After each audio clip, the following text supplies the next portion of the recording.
Hello, my name is Jeremy Comel from Innovative Omics, also research faculty at Yale University. And today we're going to be learning about mass, both what is mass, atomic mass, and how do we use it to identify compounds. Specifically, we'll focus on mass defect, that number after the decimal point in mass, and how that can be a very powerful part of our measurements to also identify compounds and classify compounds that are similar to each other. We'll focus, as an example, on perfluorinated alkyl substances, or PFAS. So,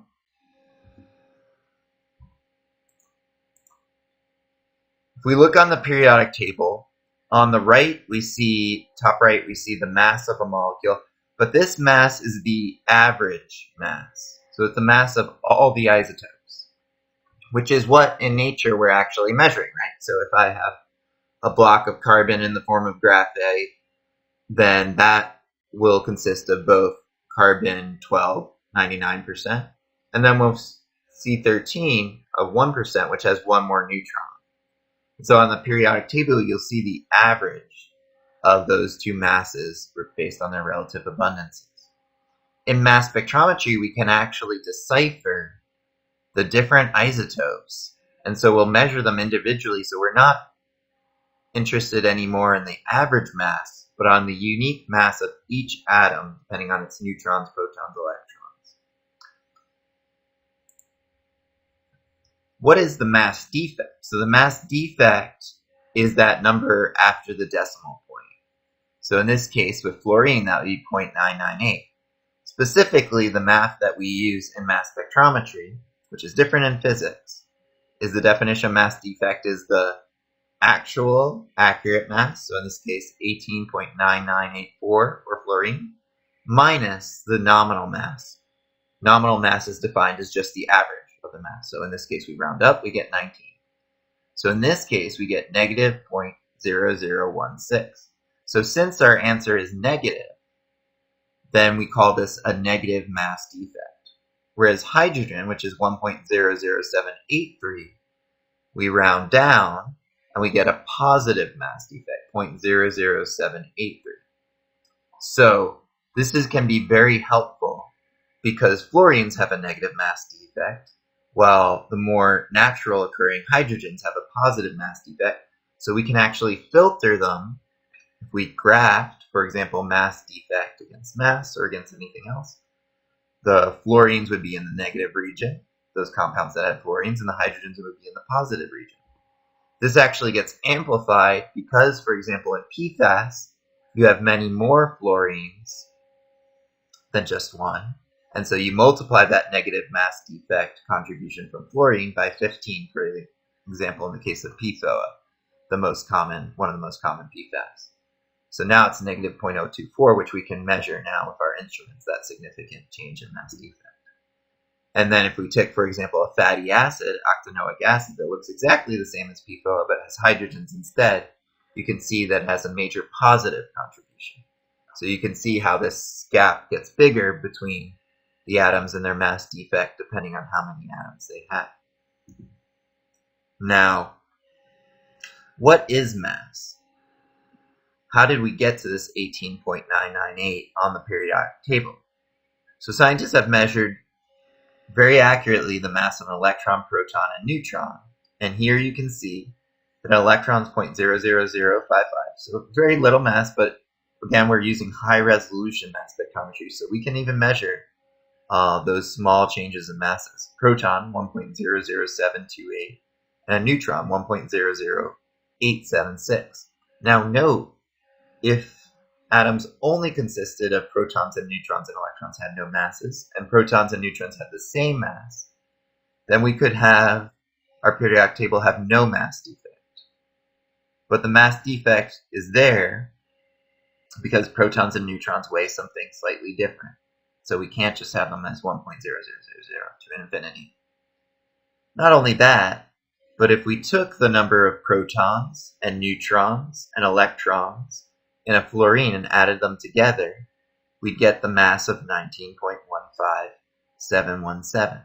Now note the number of neutrons we calculate based on this atomic number over here, which would be 9, is the number of protons and the number of electrons.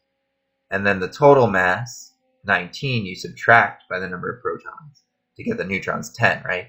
Because 10 plus 9 would equal to 19, and that's how you get the mass. So that's how we calculate our neutrons. So adding those all together, we get 19.15717, which is actually different than 18.998. Significantly different.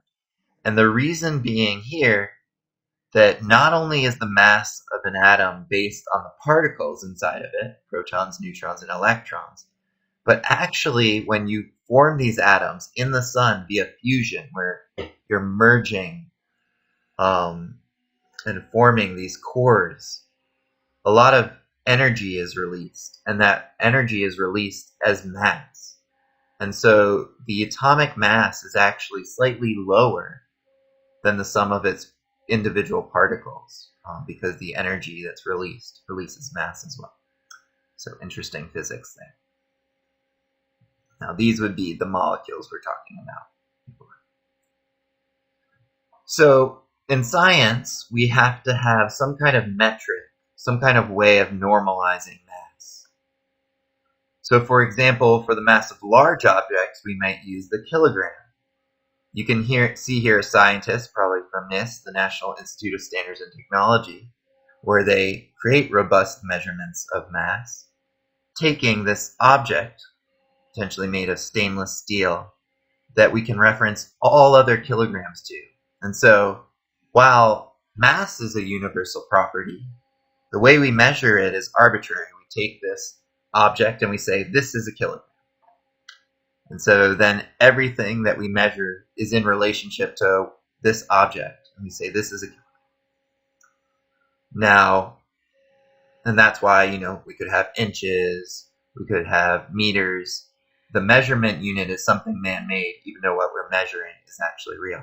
So the same thing with the periodic table. Here we have carbon 12, and the mass would be 12.000000000. So we actually, as scientists, take carbon and say, hey, this is going to be our stainless steel object that we measure all kilograms against.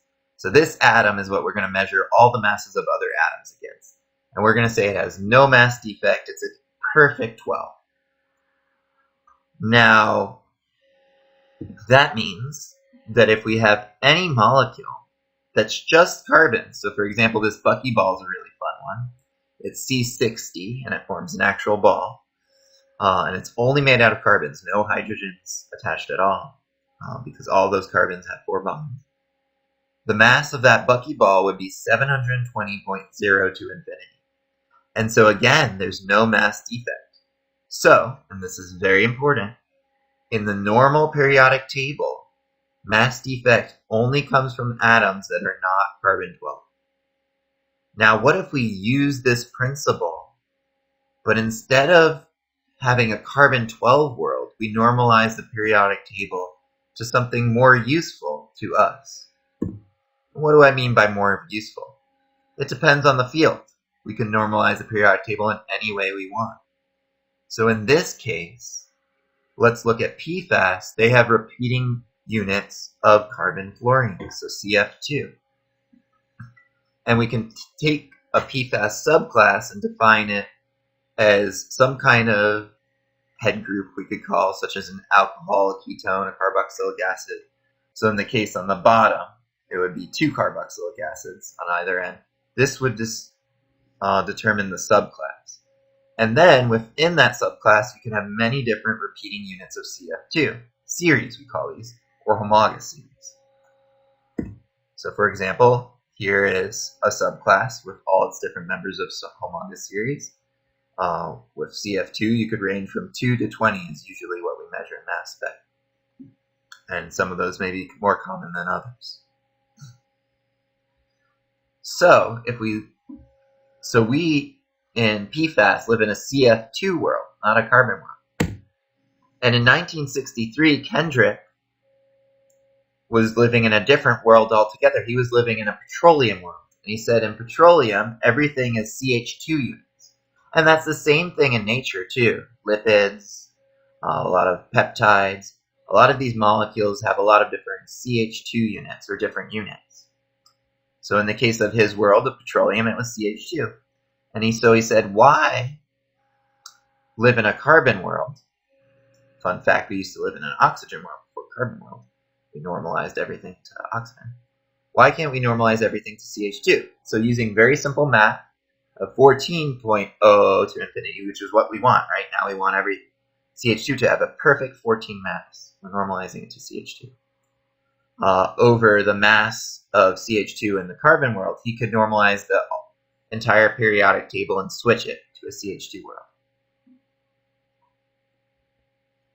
Now, in our CF2 world, we can do the same math, and we just take all the masses in the periodic table, and we can multiply it by, instead of CH2, which is 14, it would be CF2, which is 50, or 49.9968 would be the mass, and we're going to make it 50.0000. And you may say, okay, why is this useful? I know we live in a CF2 world with PFAS, with all these CF2 repeating units. Why is this useful to identify compounds? Remember, that's what we want to do. And so it's useful because we can do this plot, and this plot is extremely important. Just using masses that we measured using mass spectrometry, we can identify subclasses of PFAS, even without knowing anything about them, just by using their mass, which is always measured. And the reason is that we have this Kendrick Mass Defect, so this normalized mass defect. No longer is it to carbon, but it's to CF2. And any species, so for example, these sulfonic acids that have a sulfonic acid at the end and a carbon-fluorine chain, even different chain lengths, so let's say C8, C9, C10, C11 of CF2, will all form a straight line horizontally because their mass defects will be exactly the same, because remember, CF2 now has 0 mass defect. It's 50.00000. So it doesn't add to the mass defect. The only thing that adds to the mass defect is going to be these sulfonic acids and that little F at the end here. And so in a subclass, everything shares the same mass defect. Not only that, but whether or not we normalize to CF2, they're going to have that same interval of CF2 repeating units, right? And in this case, it's 50.0000. So we can use our eyes now by plotting this to identify PFAS, or we can use software. So for example, FloraMatch and many other software are going to have a built-in homologous series detection, and this is how they're going to work. They're just going to say, hey, is this molecule 50 Daltons apart from another molecule? And does it have the same mass defect? Okay, it belongs to the same series. Now, along with mass defect, we want to use retention time. So remember that retention time is based on the polarity of a molecule when we're using reverse phase, and also its shape, how it's going to move through that column. And so these molecules, as you get more and more carbon-fluorine chains, are going to take longer and longer to come out of the column by a very clear pattern. And so, as you can see here, for a subclass, we get a very clear pattern of those PFAS coming out across time. Now, you can also see here's an outlier. So this is a molecule that did have the right mass, right? So it does have the same mass defect. And it is separated by an interval of maybe not 50, but maybe, let's say 200 or 250. And so it could still be a PFAS, because sometimes we might not have every CF2 chain. So based on accurate mass, it looks like a PFAS. But then based on the retention time pattern, we can see that it's not, because it's supposed to follow this clear pattern, which is also going to change based on your chromatographic gradient. So that way, with these two plots together, we can actually identify an entire subclass of PFAS, whether or not we know what it is. So this is completely non-targeted. meaning we don't know what we're looking for. We might not even have a standard, or it may not be known to humanity. It might even be a byproduct in industry they don't even know about. And yet we can identify it, which is very cool. And this tool, just these two plots together, are one of the most powerful tools, I would say, for PFAS identification. You've just learned how this is done. Now here's some more examples, right? So these are screenshots from FluoroMatch, which pulls out these homologous series, and you can see different colors, just random numbers assigned to the CF2. So these numbers don't mean anything. They're just different series. So we can see these different series, and if we look to the right, you can also see the retention time versus mass to charge plots.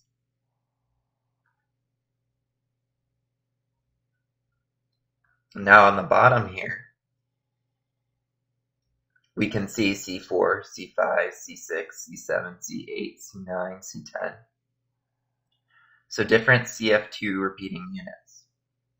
What you can also see is that at a certain mass to charge, there's actually 2 time points, but they still seem to fall nicely within the trend. We're looking at this purple graph. And so these are likely isomers, with the earlier ones likely being branched, as they come out earlier. Then you can also look on this right over here. These molecules, again, the software pulled them out because they fit perfectly within a homologous series. But you can actually see that they're way off in terms of their retention time. So again, these are outliers. And so this is how you'd use the graph. You'd say, okay, what falls within a nice plot? You can also look at each of these compounds, make sure they have nice EICs. You'll use all the other evidence that we'll talk about in our other videos to make sure that they're real. But just given these trends, I can be pretty confident that these are PFAS. And I can be pretty confident that these to the far right, in a less opaque color, are not PFAS. Note on this top plot, when we're looking at retention time too, sometimes you get species across the entire retention time. So these are not separated by the column, which means they're either in the instrument or in the solvent. They're not going as molecules from your sample through the column. So they're not from your sample. So you can ignore these as background. These are garbage. So here, for example, again, we're using FluoroMatch to demonstrate these concepts, but these concepts are universal to non-targeted PFAS analysis. So if I click play, we can look at the software, and you can see on the Kendrick Mass Defect how complicated it is. Until we click and use the algorithm to pull out just homologous series, and now you can actually see the PFAS very clearly. Whereas before, as we showed earlier, it just looks like a lot of confetti, and it's very difficult. So again, these homologous series plots are extremely helpful for determining PFAS. And here's just some more examples. So this is from waste or leachate. You can actually see the different plots, and in gray you can see that there's complete unknowns, but we can still determine that they're PFAS. And in the other colors, we've identified them using other information. Know that accurate mass alone is not enough to identify what the species is. We may be able to say it's a PFAS based on the patterns we see. Remember, mass defects is likely going to be negative. That using the homologous series plots, they're going to form these nice straight lines separated by 50 Daltons. And the retention time trends are going to be very clear. With those 4 pieces of information, we can be pretty confident that it is a PFAS species. But we don't actually know the structure without more information. So in other videos, we'll talk now about fragmentation pattern, isotopic pattern, and other pieces of evidence that can now give us what atoms a molecule consists of and what structure it is. So I appreciate you guys joining me for this video. Feel free to comment in the comment section If you have any questions or reach out to me, go into innovativeomics.com, and my contact information is there, as well as all the software that we discussed.